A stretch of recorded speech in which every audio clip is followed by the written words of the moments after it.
हो आरती सजाई के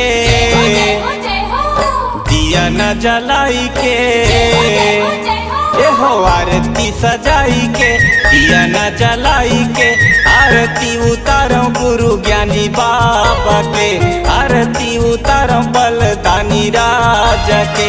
आरती सजाई के दिया न जलाई के, आरती उतारो गुरु ज्ञानी बाबा के, आरती उतारो बलिदानी राजा के। आरती उतारो गुरु ज्ञानी बाबा के हो, आरती उतारो बलदानी राजा के।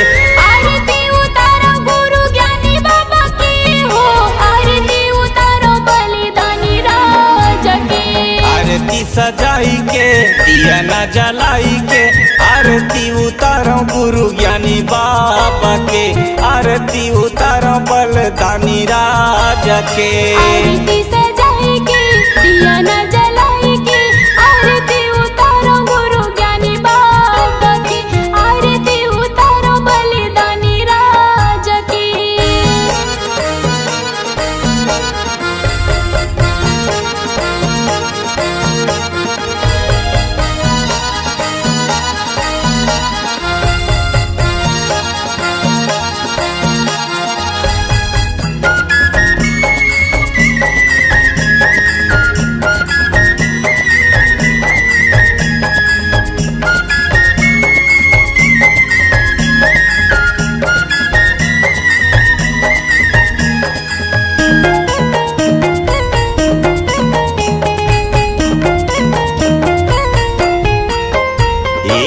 निर्मल जल माहे गुरु बाबा चरण तोरे पखारा, सोने के थाली में दीपक सजा के भवों आरती उतारो।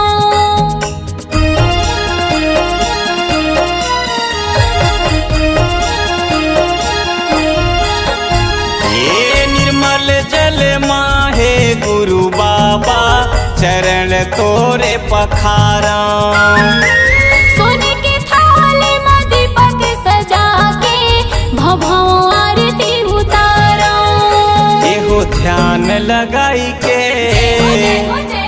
एहो मन लगाई के, एहो ध्यान लगाई के मन लगाई के, आरती उतारो गुरु ज्ञानी बाबा के, आरती उतारो बलदानी राजा के।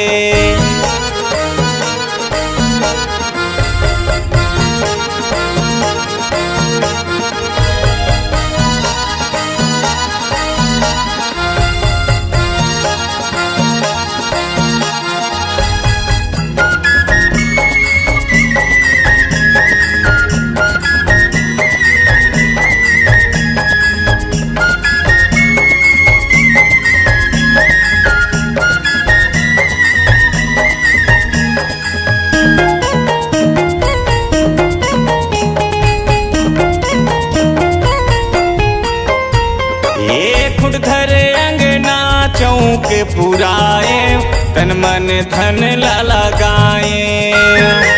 निज दिन तोरे पूजल करके मन के मनौती लपाए।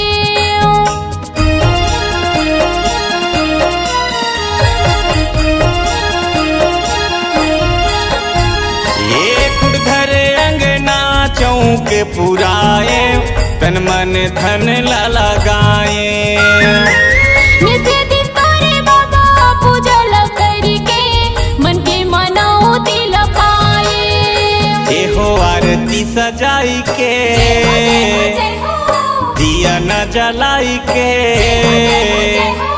आरती सजाई के दिया न जलाई के, आरती उतारो गुरु ज्ञानी बाबा के, आरती उतारो बलदानी राजा के। आरती सजाई के दिया न जलाई के, आरती उतारो गुरु ज्ञानी बाबा के, आरती उतारो बलिदानी राजा के। आरती उतारो गुरु ज्ञानी बाबा के हो, आरती उतारो बलदानी राजा के।